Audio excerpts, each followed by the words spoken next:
My name is Andy Cunningham, and I was a group leader for the Experiment in International Living to China. 8 years ago, I was an experimenter to China for my first trip outside of the United States. So it was an opportunity of a lifetime to be asked to come back almost a decade later and lead a group of students to a country I have grown to love. When most people travel to China, they return with a sense of accomplishment. I touched it, I smelled it, I watched it. But our group experienced something different in China. We were confused by it. We were enlightened by it. And ultimately, we were transformed by it. We found ourselves confused by cultural contradictions, yet transformed into temporary residents of a different country. This is our journey of experiencing firsthand a changing China, captured on a flip cam. Contradictions became the norm. We traveled to the Great Wall, an ancient wonder of the world, only to join a throng of Chinese tourists watching an Australian marching band perform Play That Funky Music, White Boy. We ate with chopsticks at McDonald's, KFC, and Pizza Hut. We bought shrimp-flavored Pringles in Walmart. We lived in a city homestay, a small urban homestay of 6 million people, and learned how much pressure Chinese students receive from their parents to not be distracted from their studies. Yet our Chinese siblings showed us their text messages from secret boyfriends and girlfriends, chatted on QQ, their version of Facebook, and knew all the lyrics from the latest Lady Gaga song. We lived in wooden shacks on the side of a mountain with pigs and livestock beneath our floors, and families who farmed with water buffaloes. Yet a few minutes away, we attended a quote-unquote authentic Chinese minority cultural dance for local tourists. The fine line between what sells and what is tradition, maybe, but it was also a question of what is the best income for the rural family, commercial tourism or farming, and why not both? Trying to make sense of all of this, I remember a conversation I had with some Chinese students on a crowded train going to Xi'an. First, we had China the Impressive, they said. We allowed it to inspire us with awe and demonstrate China's strength as a nation. Powerful, ancient, populated, and at times intimidating.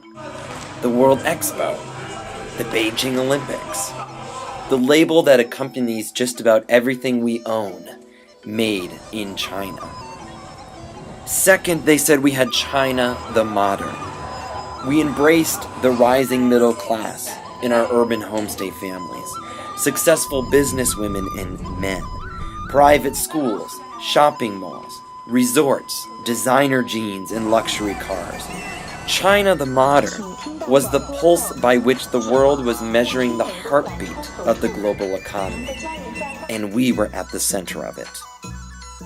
Third, they said we had China the Rural. We somehow expected it, though, the stereotypical countryside China found in National Geographic and on the Discovery Channel. Scenes of rice paddies, basket fishing, and impoverished communal living. Yet this was still how the majority of Chinese people lived. But as we discussed this on the train, they challenged me to discover a different China, a combination of all three of these, yet something more, something new, something that reflected a changing China. In the end, we searched for China the unscripted, the unplanned, and the unfinished. In a country that strives for perfection, this unscripted China was a lot more difficult to find.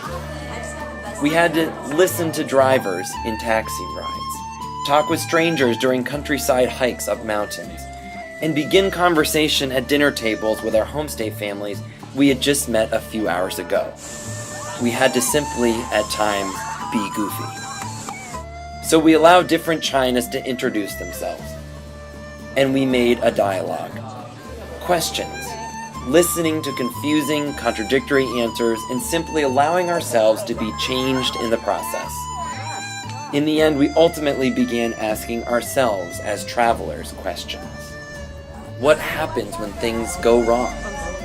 What happens when an ocean separates you from the familiar? What happens when you're told to finish a race but have no map? You experiment. We discovered it was not about how far we climbed, how much food we ate, or how many new challenging Chinese words we spoke or at least tried to speak. It was about how China created a space for us to let go, peel off our preconceived labels and limits, and reveal a part of each one of us and China that we never knew existed. It was a summer that inspired us, Chinese, American, and Argentinian alike, to be different, to go the distance, to explore, and most of all, experiment.